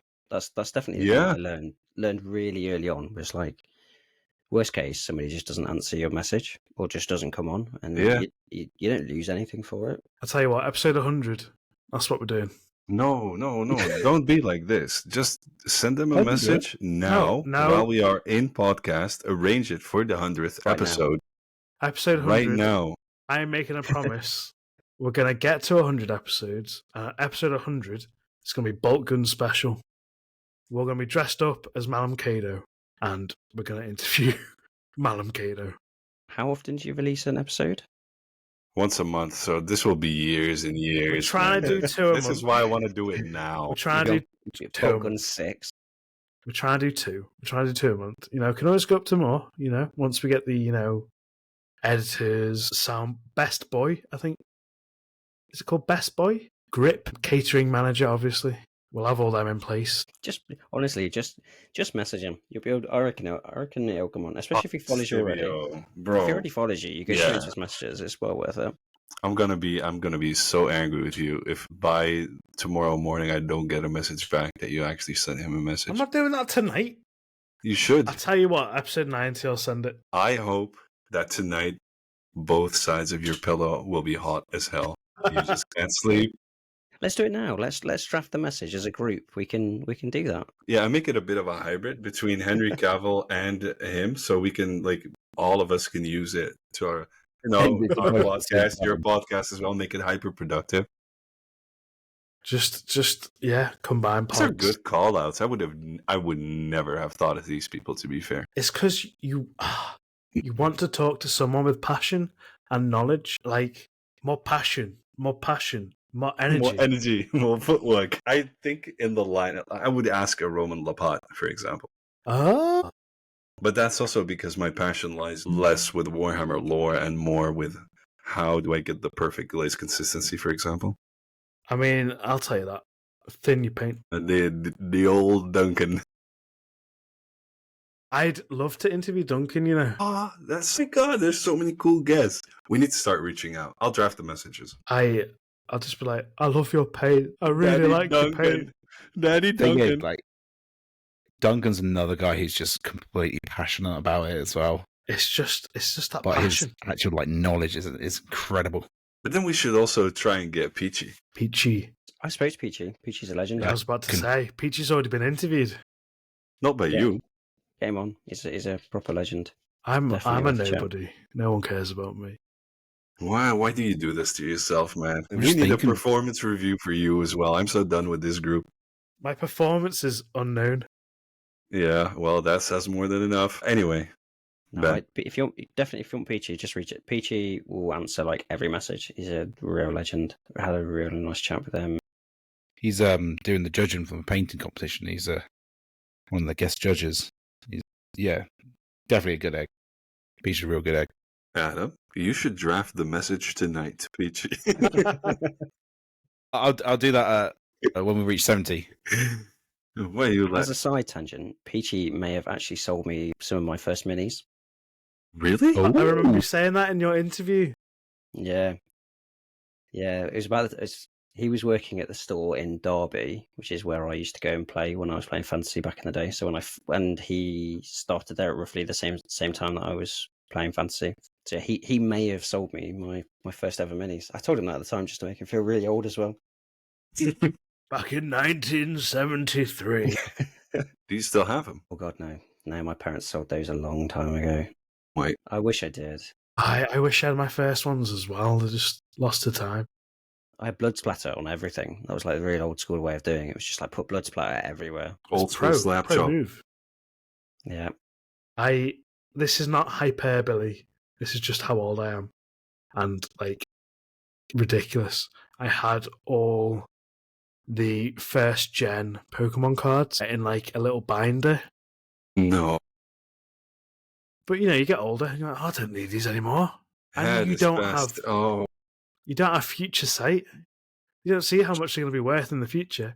So I sold them for £50 on eBay. Ouch. But it's that same thing with Warhammer. Just got rid of it. And I was like, why? Well, I think I might be having a heart attack.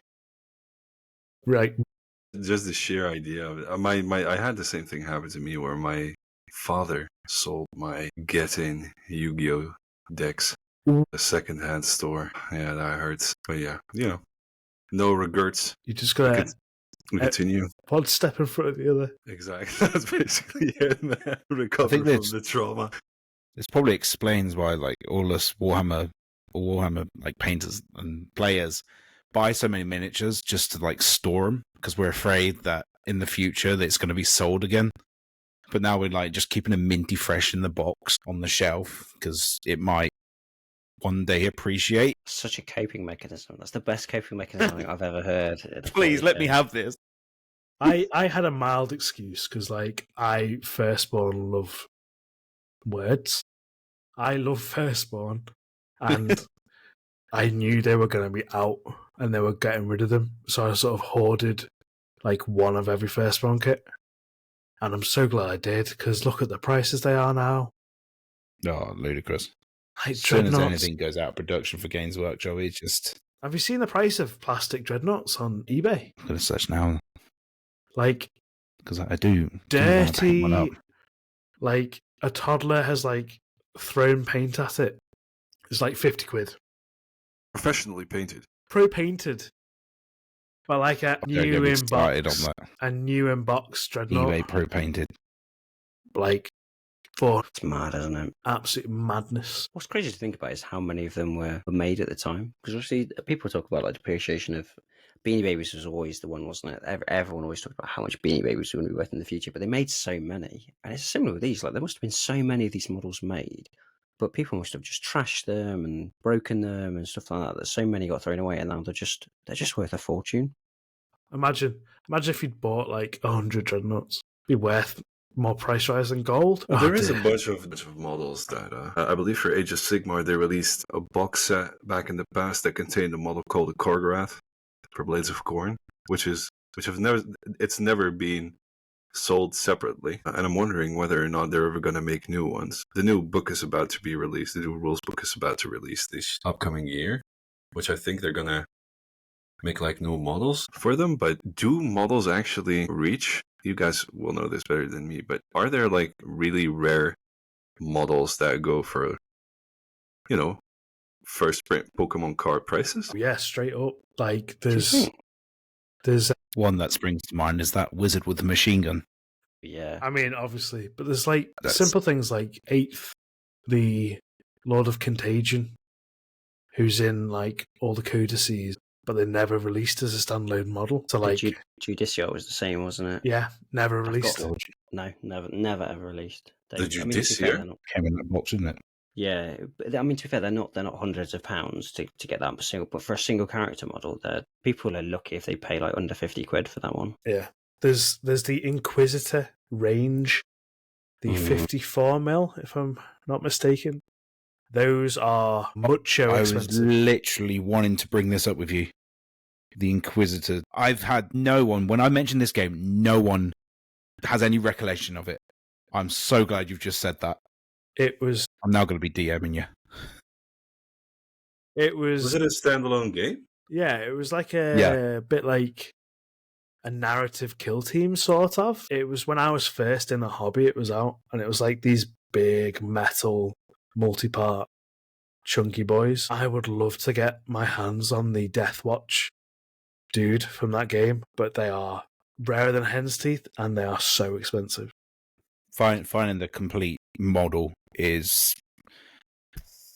It's like finding a needle in a haystack. Yeah, now impossible. They also did like a Forge World did a commemorative statue. There's a dude on Instagram called Orkbutt who has just painted it up. But that is another incredibly rare mini. There's also one that goes for about 150 quid per model. And it's an Ultramarines. I think it might be Ultramarines. It might just be a generic sergeant. But it's a sergeant, a metal sergeant. And there's a dude on my Discord who has like 10 of them. But yeah, they are probably the most expensive single like metal mini going. And it's this little sergeant dude. But yeah, there's all sorts. I find it really interesting. I do want to put a question out there for like everyone. So if you got free reign to the entire like archive of every single Games Workshop model, and you could only pick one, what would be your like dream model to own and paint? Well, I'll just say it again. That Death Watch from Inquisitor. That's what I'd paint. New to the hobby, so I have no clue. But to be fair, I've been eyeing the Lord of Skulls from the 40k range, which is like the big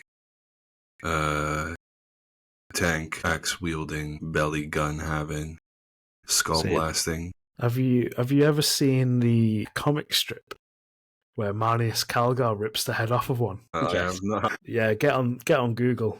That'll teach you. What about you, Ben? What would you be? If I really think about it, similar to Brushlikker, I think just because I've not been in the hobby that long, there's one. So I love a good Primarch. I'll just put that out there. I think the Fulgrim Ascended in the Heresy range is absolutely incredible. Yeah. I'd loved it to be in plastic. Obviously, it can't be made that way in plastic. It has to be fine cast. But I think that model is incredible. So yeah, it would probably be that. Well, now that you just said Primarchs. Okay, the Lord of Skulls, because it's one of the first models that I saw in my local store that really I felt drawn to. And the other one would be the Forge World Perturabo. Yep. It's really nice model. For some reason, that model really embodies to me what a Primarch's power kind of contains. And I agree with you, but don't believe the GW propaganda that could be printed in or pressed in plastic, bro. I reckon it could be made in plastic. Fake news. Oh, well, I'm going to round out the podcast because we're getting on. So I'm going to ask you some quick fire questions. Other people can jump in if you want. First one, what's your favourite kind of cheese? Mozzarella. Have you ever... We've had this conversation before, Stevie. I know exactly where you're going with this one. This is how bad my memory is. Sweet chili on it. Oh, what's it called? Oh, my days. We Googled this for ages last time we spoke about it. What's it called? Give me a moment. Quick fire, I'm getting on the Google. Ooh, mozzarella inside a mozzarella with cream. A burrata. A burrata. Have you ever... Yes. We spoke about it last time. I've still not eaten one. I told you to get one from Sainsbury's. I remember Yeah, now. you did, yeah. Not had one, but you've definitely piqued my interest. It is. Anything cheese, you've piqued my interest. Imagine it's like an outer skin of mozzarella, which they then stuff with little mozzarellas and fill with cream. God. It is insane. What's it called again? A Burrata or Burr? Urrata. A soft, creamy Italian cheese made from mozzarella and cream. Oh my God. I mean, Brushlikker would have to say Gouda. Because I like it's the Gouda. That's racist, bro.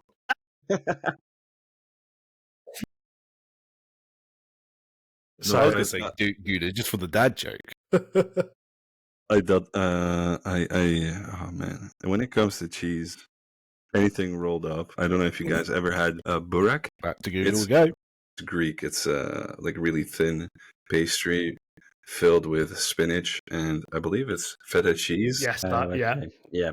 Oh, so good. So good. Fresh out the oven. Barack Obama. Oh. Okay. You stalled on question one, Stevie. This was... Next Quick question. fire questions. Your favourite paint? Paint? Oh my God, I don't even know. Don't you have a paint that you try to reach for with every excuse ever on models that you use? Corn red. I always do that. That's probably the one. Corn red. So You're my homeboy. I'd have to say brown oxide if it was me, but corn red. As well. Oh yeah. Corn red. Yeah. Corn red is beautiful. It's one of the few ones. It's such a nice colour and such a nice consistency as a paint. It's really nice to work with. That's a very, very good choice. Okay, next one. What's your favourite kind of dreadnought? You're going to hate me for this. Yeah, I don't hate any dreadnoughts. Don't. It's the Brutalis. Such a good dread. It's incredible. I love it. I don't own one, and I really need to. It's such a good dread. Seen a theme here: corn red Brutalis. You could straight up do a Brutalis. Word bearers, not word bearers. Oh my days. World Eaters. Brutalis conversion. You could, yeah. That's not lore accurate. Actually, it's Primaris, which means they wouldn't have access to that because they left the Imperium during the Heresy. There actually are some bits in lore now where they're starting to take bits of Primaris and get Primaris gene seed. Yeah, Fabulous Bill has been doing his little... It's about time. Yeah, it's only been, like 1,000 years of the Indominus Crusade at this point. Yeah, it went from being like 3 years, and they're like, actually, we made a mistake, it's 1,000, and we'll never mention it again. It never finished. Okay, next question. Who is your... No, I'm not going to ask that. Who is your favourite painter? Do you know what? Just because I literally have the page open in front of me right now. David Ugolini, Gizmo on Instagram, Gizmo Paints. Perturabo is one of the best models that I've ever seen. I absolutely love it. I think it's one of the most incredible things, and I really love his paint style. That Perturabo won him the gold in, I think it was the US a couple of years ago. Absolutely incredible. And he's a really nice guy to top it off as well. I'll give you 5 points for honesty, minus 5 points for not saying me. I've interviewed you twice, Stibio. We all know that I love you. It's okay. Okay. Due to Adam and Brush, have any quickfire questions you want to ask? Yes. Is there a model that you would like to see, or that you would like to see remodeled by GW? Angron remodeled. I really don't Which like one? the Which one? UK version of Angron. You don't like him? It's not that I don't like him. I think they turned him into too much of a Monkey yeah with wings. Yeah. It's basically from the Wizard what are of they Oz. called? My brain has gone completely blank. The big blood crushers. Bloodthirsters. Bloodthirster. Yeah. They've turned him into a massive bloodthirster. If you took off Basically just Scarbrand. if you took off the World Eater iconography, he'd be a bloodthirster. I think if you look at like Mortarion Magnus, and even Fulgrim to a point, there's still a lot more like human in them, still a lot more of the Primarch in them, and I think they could have done that a lot better in Angron. They could have made him more of a man than more of less of a demon. I don't like that I asked this question. I disagree. I love this model, and now I do not anymore. I fully think it fits his lore, because the others were all such strong characters, and Angron, from his beginnings as a kid, was anger. And it fits that he's been so dehumanized as a demon that he is just another bloodthirster of Khorne. But I just don't like that. I really don't like the lore around Angron. I think they got that completely wrong. They could have done it in a completely different way. You could have still made him really angry and everything like that. I just think the stories that have been written around Angron are really lazy. Straight up, like the Emperor, like the man who went to Mars and fixed the Titan with a little touch, can't remove the nails. Come on, also, he can't go down and save all of the slaves with even though he's surrounded by custodies. Yeah, it's the one Primarch who's got every right to be angry at the Emperor. But that's lore for another day. But he was called Angry Ron, so you know. It had to be lore accurate. Indeed. What do you think about? I'm sorry, I'm going to continue on this. I know you want to wind it up, but we have him here now. We need to make the best of it. What do you think of the new 30k one that got released? I like it. I think it's much closer. There's so much detail on there. I think I'd hate painting it, but for me, it's much closer to what I would expect Angron to look like. So I really liked the new one. I know there's loads of people that really hate it, but no, I think they've done a good job of it. All of the Ascended Primarchs in 30k, I know that I'd never said that I'd sort of never touch Finecast, but I genuinely those would be the thing that would break me if I was going to. I think they're really nice models. They're not Finecast. What? Are they not? So Forge World Resin and Finecast are different. Yeah. They are. Really? Finecast is so bad. Honestly, I cannot stress how bad it is to paint, clean, and use. But Forge World Resin isn't like that. It's like any other resin you'd get from any other company. Don't tell me this. They have upgraded their resin recently. I say recently, but it used to be quite poorly made, and you don't have a lot of gaps and things not fitting. But from what I've heard, they've upped the game, and the resin's much better now. It's interesting because I've heard a couple of people talk about the Fulgrim transfigured one, the one that I absolutely love and would absolutely love to paint. 2 or 3 people I've spoken about are like, spears bent, there's massive gaps. Like they've said, like genuinely, the quality of it for nearly £200 model has been absolutely dire. Yeah, don't get me wrong, it's not like amazing, but it's not Finecast. Yeah, okay. It's like, I really hate. I'm looking at the model, and I really hate that I asked this question. all the charm of that model, completely fell off. Even though I have Blades of Khorne, which is the Khorne army for AOS, and I was thinking of getting the model, and he has everything on him to kind of like rebuild him for Age of Sigmar. Why don't you just get Be'lakor? I have Be'lakor. I have Scarbrand. It's not the same. It's not the same. Adam, do you have any quickfire questions? Just one quickfire question. If you could give any one piece of advice to whether it be a new person in the hobby or an existing person in the hobby, what would it be? I'd say to do things at your own pace and to sort of really find your own style. I think it applies to life in general. But it's one of those things that as you sort of mature into life, mature into the hobby, you sort of develop more and more of your own style. Don't get me wrong, it's good to follow people's recipes and to try and sort of emulate them. But I would say just try and find what feels right for you. it'll take some time, and just sort of accept that. But once you've found that, you'll enjoy painting, enjoy the hobby a lot more, because you look at those models and you go, yeah, they're mine. They're not like a lesser version of somebody else's. They're yours, and you can sort of really enjoy them a lot more. I think that's a great way to look at it. 180% agree with you. Solid, yeah. I think that's the first time you've all agreed with me. Take that back. It's I'll really be really brief, because like when I first got in the hobby, I was like, boom, I want to be like Duncan Rhodes. Boom, I want to do heavy metal. And then I saw more competition stuff. I gave up on Primaris models. Rediscovered my love of Firstborn. Developed my own style. Yeah, I absolutely love it, and I love the way I paint. So I couldn't agree with what you say more. Yeah, and you've got to start. I think Stibio, you're like a really prime example of it.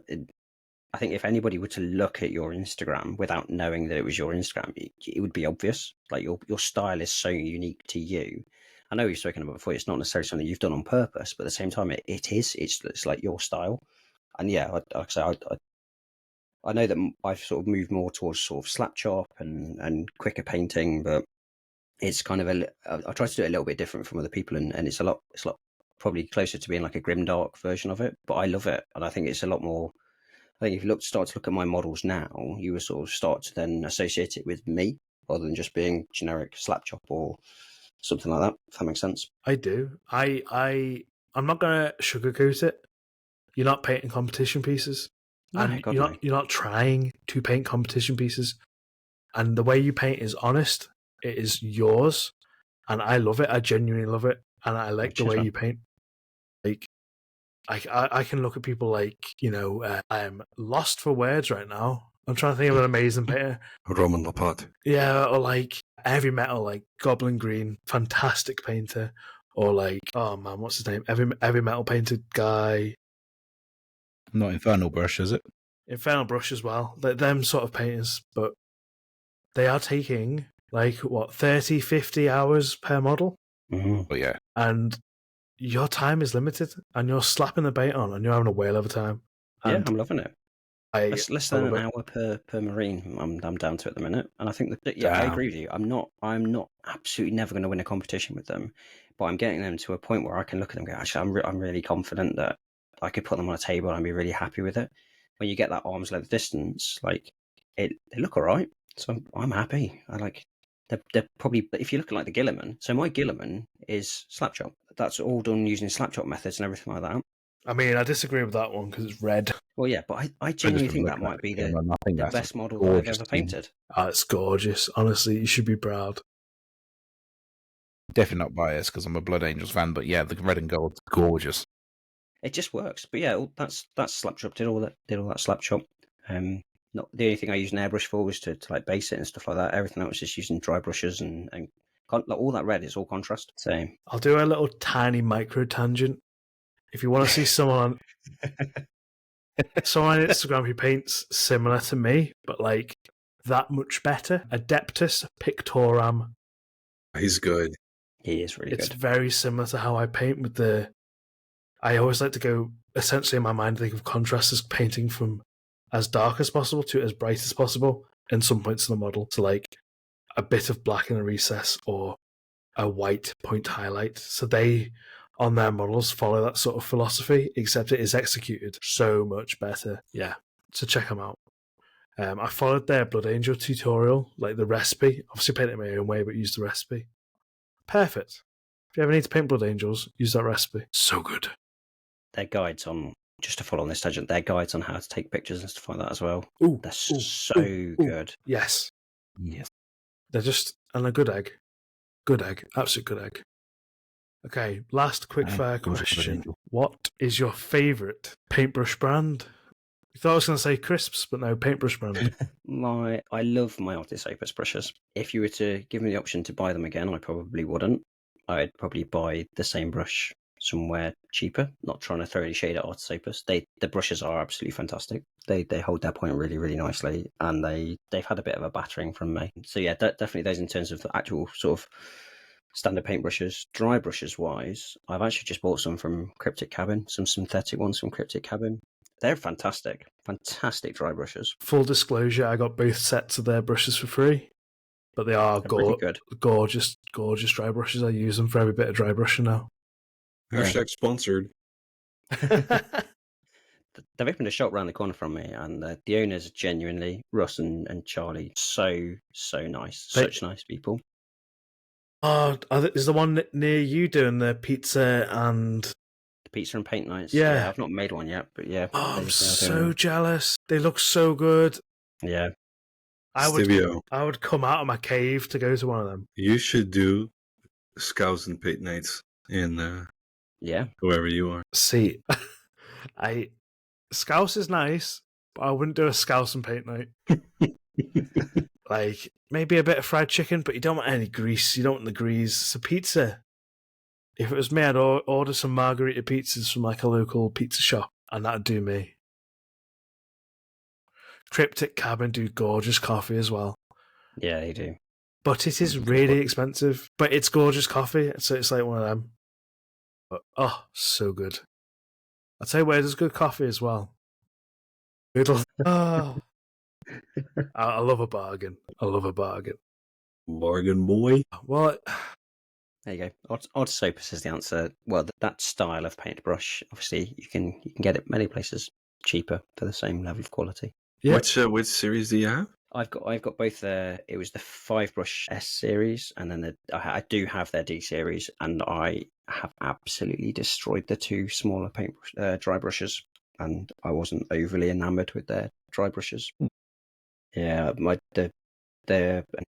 See, I've been eyeing those up. don't get me wrong, they're okay. To be fair, they did do, between the 2 smallest ones, they've probably done 100 odd models of dry brushing. So they did do a lot, but I found their bristles fell out quite quickly and shortened quite quickly.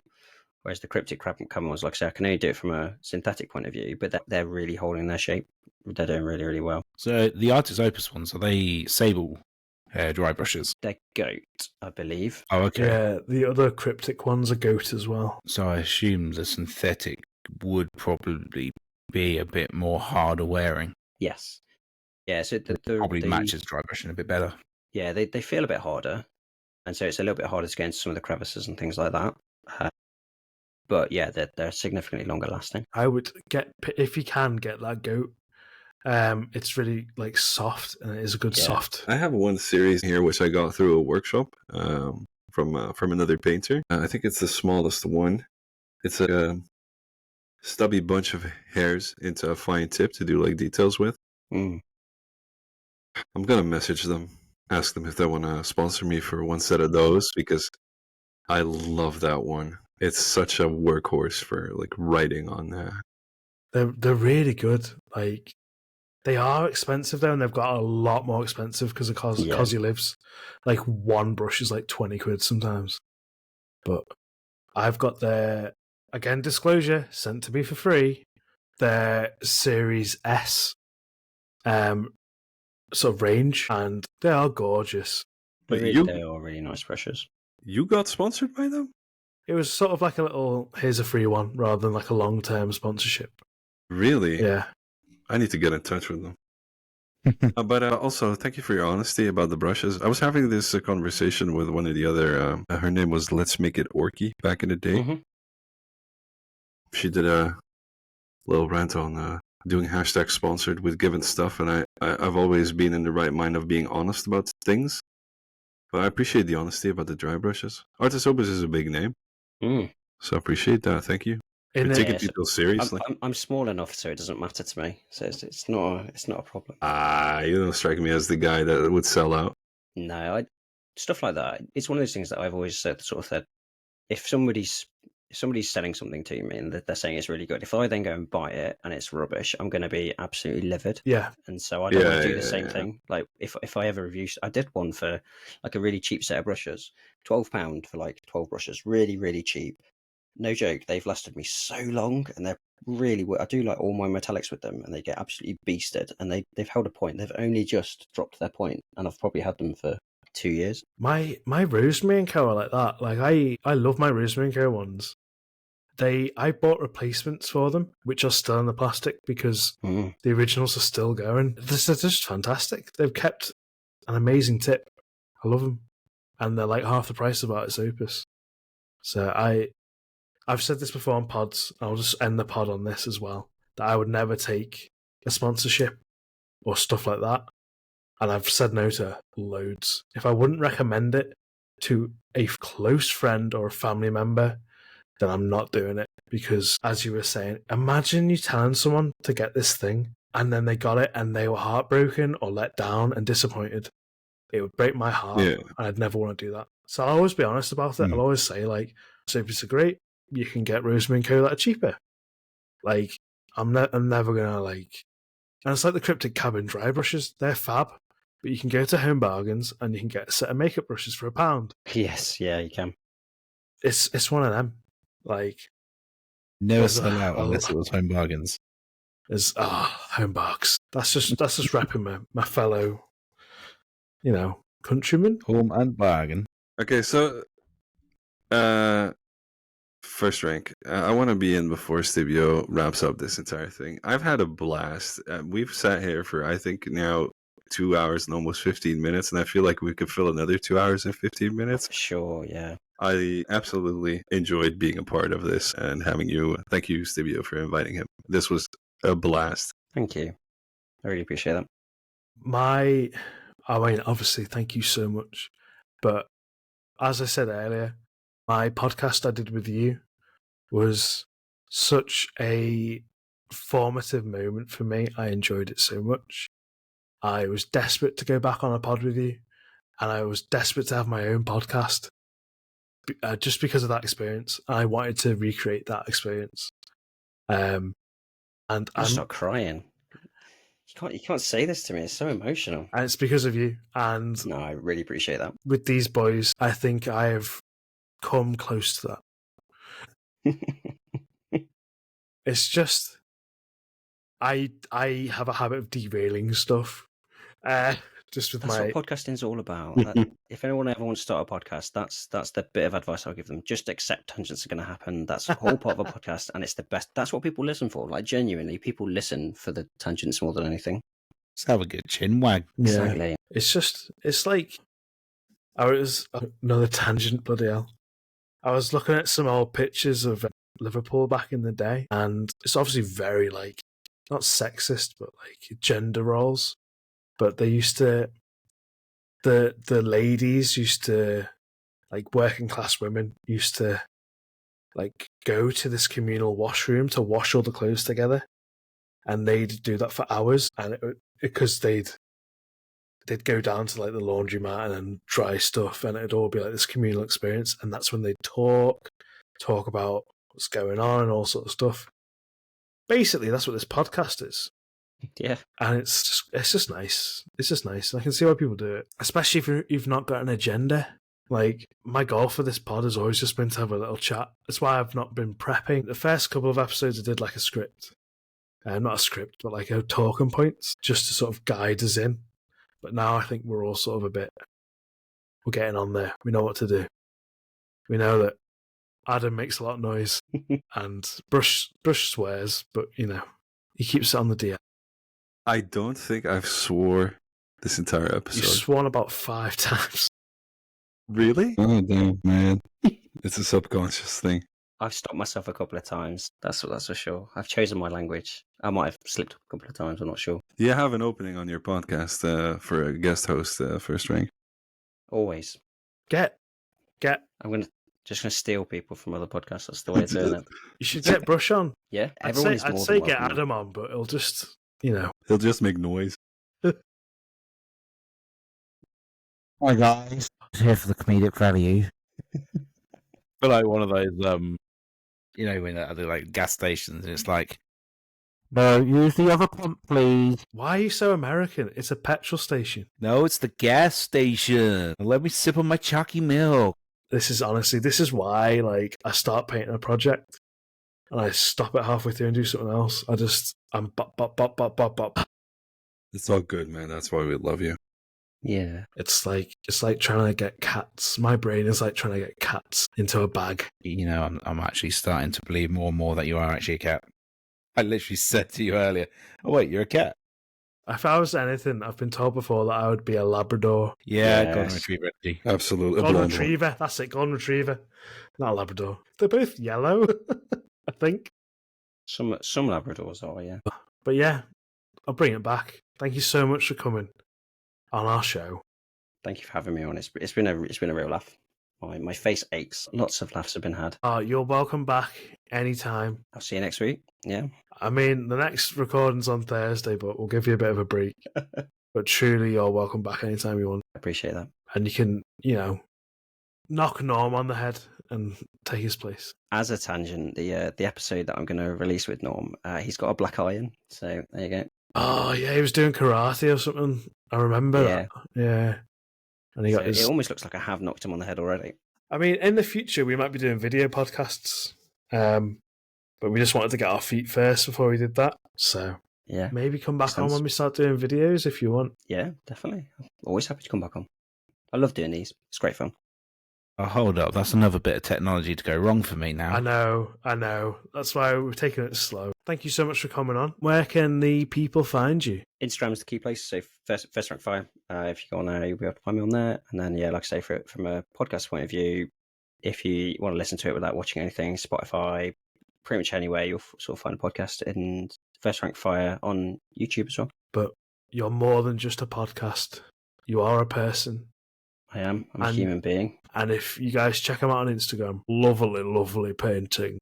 Well, thank you. But yeah, thank you again for coming on. You can find these chaps there. They'll be in the description as well. And yeah, I hope you guys enjoyed listening to this. We had a ball recording this. I'm just talking for the others now, but I know we all had a ball. And we'll see you next time. Thanks for joining us. Bye. Bye. Bye. Bye.